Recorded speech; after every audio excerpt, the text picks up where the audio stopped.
Sumber daya alam di Merauke memberi banyak manfaat, bukan hanya sebagai pemenuhan kebutuhan sehari-hari saja, melainkan juga menjadi penggerak perekonomian khususnya di Papua.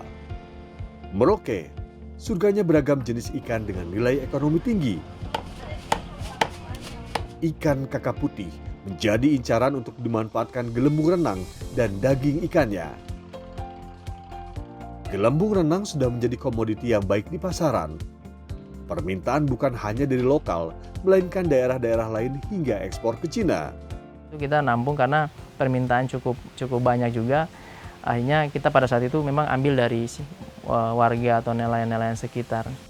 Di sisi lain, daging ikan kakap putih belum dimanfaatkan secara optimal.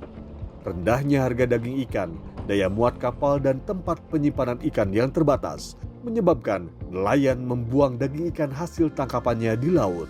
Kadang takutnya kita buang-buang ikan saja begitu. Ikan masih baru, tidak ada nampung, ya terpaksa kita buang. Merauke itu luar biasa. Gelembungnya diambil, ikannya dibuang. Padahal itu kalau dikelola luar biasa itu, nilai tambahnya tinggi. Pemerintah juga menghadapi tantangan perindustrian pasokan ikan yang tidak maksimal akibat dari terbatasnya jalur logistik di wilayah sekitar Merauke. Letak geografis yang kurang menguntungkan, akhirnya membutuhkan ongkos biaya yang sangat mahal. Sehingga untuk produk ikan asin dan produk-produk lainnya itu kalah bersaing sebenarnya. Karena tadi ada ongkos yang harus dibayar mahal. Sedangkan volume produksi ikan kakap putih sejak tahun 2016 sampai tahun 2020 rata-rata meningkat 2,45% per tahun.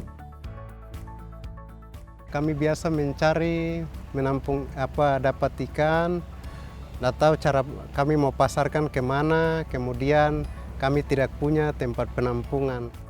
Minimnya penampung ikan dapat diatasi dengan memperluas jalur logistik perikanan yang harus didukung oleh kebijakan pemerintah.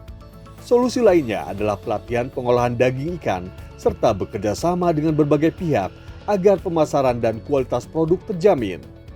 Kelompok ini kita ibu-ibu dari perikanan bisa ajar kita untuk buat pilus ikan sama abon ikan. Harapan saya untuk ibu-ibu di perikanan supaya bisa bantu mencari pasaran ini. Pemerintah juga meningkatkan pengawasan dan penegakan regulasi perikanan. Nelayan harus mendaftarkan kepemilikan kapal ke dalam sistem identitas kapal nasional. Selama tahun 2018 hingga 2020, DKP Kabupaten Merauke mencatat jumlah izin usaha kapal nelayan di bawah 10 GT masih sangat rendah.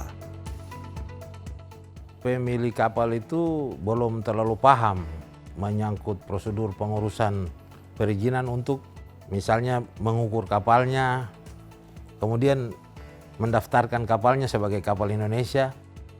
ETSI 2 mendukung usaha pemerintah juga memastikan hasil tangkapan ikan kakap putih di wilayah Merauke dapat dikelola secara berkelanjutan, sehingga memberi peluang mata pencaharian dan memastikan ketahanan pangan bagi masyarakat lokal. Sejauh ini, ETSI 2 telah melakukan registrasi TDKP dan akan dilanjutkan dengan pelatihan penggunaan e-logbook bagi nelayan yang berbasis di Merauke. Upaya meningkatkan efektivitas pengelolaan dilakukan melalui pendekatan perikanan berbasis ekosistem atau dikenal dengan Ecosystem Approach Fishery Management atau EAFM. Untuk memperkuat pendataan perikanan berbasis masyarakat, fasilitas forum dana perikanan di Papua. ETSI 2 program regional initiative which is focusing on sustainable management action of the Timor Seas region. We aim to strengthen existing resource management by focusing on capacity building of the community as well as knowledge transfer. And in doing so, ensures that women have access to marine resources and also contribute to natural resource management. Dengan berlangsungnya tata kelola ekosistem perikanan yang baik, maka akan terjamin pula kehidupan masyarakat di masa yang akan datang, serta kejayaan maritim Indonesia yang berkelanjutan.